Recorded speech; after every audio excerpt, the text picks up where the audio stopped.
Jasmine Jafar കഴിഞ്ഞ ദിവസം ഗുരുവായൂർ ക്ഷേത്രക്കുളത്തിൽ കൈകാൽ കഴുകി അതിന്റെ റീലെടുത്തു എന്ന കാരണം പറഞ്ഞ ക്ഷേത്രത്തിൽ ശുദ്ധികലശവും പുണ്യസ്നാനവും മറ്റ് പൂജകളും ഒക്കെ നടത്തുന്നു.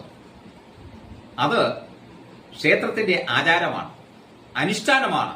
അത്തരം അശുദ്ധി കർമ്മങ്ങൾ ഹിന്ദുവായാലും അഹിന്ദുവായാലും ആര് ചെയ്തിരുന്നാലും ഇത്തരം പൂജകൾ നടത്തി വരാറുണ്ട്, ശുദ്ധികലശങ്ങൾ നടത്തി വരാറുണ്ട്, പുണ്യസ്നാനങ്ങൾ ചെയ്തു വരാറുണ്ട്, പൂജകൾ ചെയ്തു വരാറുണ്ട്. അപ്രകാരമിരിക്കെ അത് ഇതുമായി ബന്ധപ്പെട്ട് പോലീസിൽ കേസ് ഫയൽ ചെയ്ത് പോലീസ് അന്വേഷണം നടത്തി വരുന്നു. ക്ഷേത്രം എന്നത് താന്ത്രിക വിദ്യകളുടെയും ആചാരങ്ങളുടെയും അനുഷ്ഠാനങ്ങളുടെയും ഉറവിടമാണ്. അവിടെ ആർക്കും കയറി നരങ്ങുവാനുള്ള സ്ഥലമല്ല. അത് ശുദ്ധിയുടെ പവിത്രതയോട് കൈകാര്യം ചെയ്യേണ്ട ഒന്നാണ്.